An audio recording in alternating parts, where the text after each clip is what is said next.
Hello there, it's Jay here from Jay's Vintage Junk, and today I thought we'd do a quick update on that little my pad-80 project I'm working on. As you can see here, I've actually roughed the box up. That's actually going to house the console and the controls and the joystick I've got here and everything. Now, it's not gone as well as I'd have really hoped, to be honest.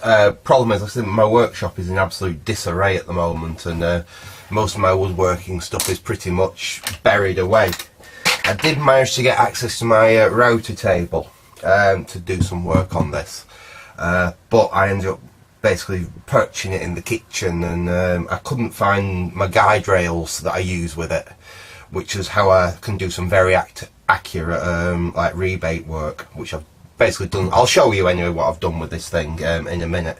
But suffice to say, I did promise someone I'd see if I could film some of the construction work. It just wasn't possible, like I said, working in my kitchen in short order like that. I do hope, if I get this project good and I'm happy with it, when I've got the new workshop built, I will do some projects where I actually build something out of some scrap wood and make something nice out of it. But like I said, this, I basically just had to knock it together the best I could. It is all glued together, there's no nails in this at all. So we've got the sides fixed on, we've got a top fixed on. This hasn't gone terribly well either, because since cutting these, obviously, I've kept them in a nice warm dry place, and they obviously still did have a little bit of moisture in them. This, if I remember me saying from a previous video, all this timber came out of a about 200-year-old house up the road, which had quite a nasty fire. So this was all stuff that I raked out of a skip after being in a building for 6 months that had no roof on it. So yeah, I mean, like I said, the wood still had some time to dry out, and basically what's happened is this top piece has warped ever so slightly. I don't know if you can see it, we'll turn it on its side there, but it's very slightly raised up there. I didn't actually notice that until I had it all clamped together while the glue set. It also, some of my cuts weren't perfect, and I did have a few little gaps on some of the edges. So I've done my usual trick with that. Basically what I did is I took some of the dust from the doing the routering, mixed it with some PVA glue and basically made my own wood paste, and then just pushed it into the little cracks here and on the edges. And when I've tidied all this up, it's better than wood filler basically, because it's the same colour as the wood surrounding it, because it is basically that wood surrounding it, just mixed with a bit of clear PVA. I'll show you on the bottom what I've done. We'll spin it over, and this is where the routering's been, but obviously this wood is far too thick really to be sensible to use with this joystick shaft. Because basically that's going to poke through like that, and obviously that much thickness, if you look there, it doesn't leave a lot of shaft sticking out. So I've reduced the thickness of the actual board here to make it easier to mount the joystick control and the switches.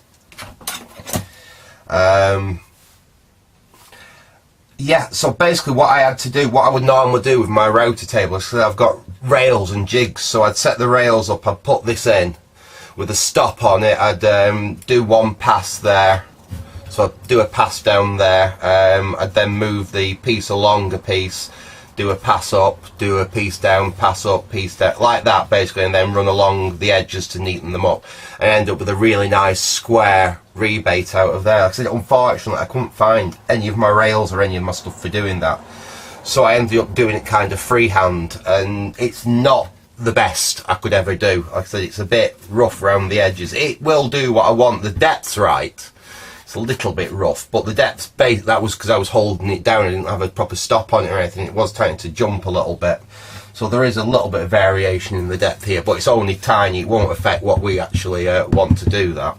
And we have got it cut out as well, like I said, well enough to be able to fit the, basically this plate here will go down, it'll be on that side there, won't it? Yeah, that'll basically sit down there like that, with a couple of fixings. The fixings will probably come through, and I'll make them captive. I'll basically tap them into the timber, pull them, draw them through, and then put some glue on the thread as it comes through the wood, and then use a bit of the sawdust and wood glue just to cover over the head so you don't see them, and that'll be then bolted down inside like that, and obviously the shaft will go through there like that. I mean, as for the buttons, basically, let's get one of these little buttons out. Providing them would cut, I think it's like 22mm, providing we'd have a 22mm hole, these have little side tabs on them, so they will just push into the holes and lock in position like that. And because like I say, obviously I've removed some of the depth there, the depth is about what's left of the actual button there, so I'm hoping just pushing them in with them two little tabs on the side will actually hold them buttons in position.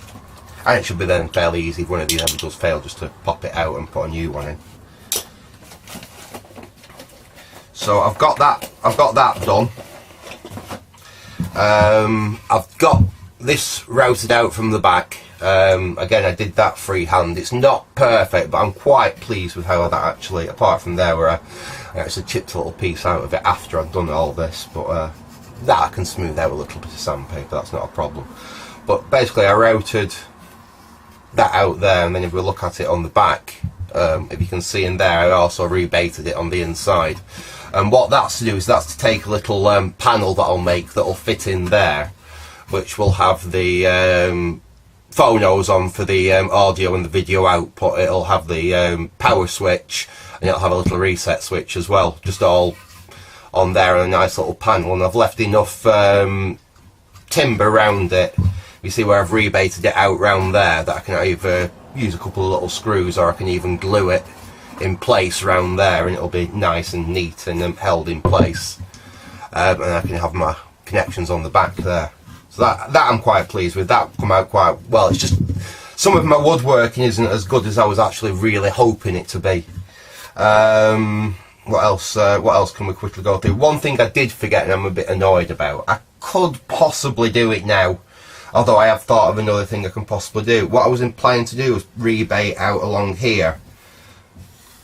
Basically put a little step in along the bottom there to take a base plate, which will have a couple of little feet on it, and obviously that's what you'll unscrew to be able to gain access to the battery and any repair work you'd have to do inside it. And I completely forgot to do it. I could possibly do it now. I could put this on the router table. I have got a guide I can set so it doesn't jump and cut into here, and router that out there, but I can't get perfectly square corners. The corners would be rounded, which means the plate that I actually fit on here, I'd have to round the corners as well. So what I might do instead, what I was toying with, was actually just sticking basically some square timbering, like perhaps 6mm or 8mm be 8mm timbering, just glue it onto the inside, slightly rebaited in there, and then we can just drop a base in and screw a base in to that. I mean, that'll do the same thing. I'm not entirely sure which way I'm going to go with that yet. Like I say, I'm either going to have a go at rebasing, but that does mean I have to do some horrible corners on the actual base I fit down, or I'll cheat, and although there isn't a lot of meat there, there isn't a lot of depth there, so the piece of wood would stick down over. It's probably still be all right. I'll think about that in the next instalment of this. The next thing I'm going to do is I'm going to pop down to a friend's place of mine who I know has got a belt sander. It's a bench-mounted belt sander, and that'll be a damn sight easier just to tidy this box up. Basically, I can run the edges round, take all my excess filling material off here, tidy the bottom up. Unfortunately, we're not going to be able to keep this two-tone because I'm going to have to sand that to get rid of the raised bit here and there. I'm going to lose that colour. It's going to go all back to this this kind of colour. But I think what I'll do then is I'll look for a nice stain. I'll put a nice stain on it, and then I'll either put a wax finish on it, or I'll varnish it. I've got some nice yacht varnish, which is a really nice hard wearing, not high gloss. It's quite a nice satiny varnish. I might use that on it. But Anyway, I thought I'd give you a quick little update, just show you how far we've got with the box. So yeah, I'm going to leave it there for now. I will try and get another update on this a little bit quicker than I have done the previous updates and what have you. I would kind of like to get this little project finished reasonably soon. Anyway, I'm going to leave it there for now. I hope you enjoyed this little update. So thanks for watching and goodbye.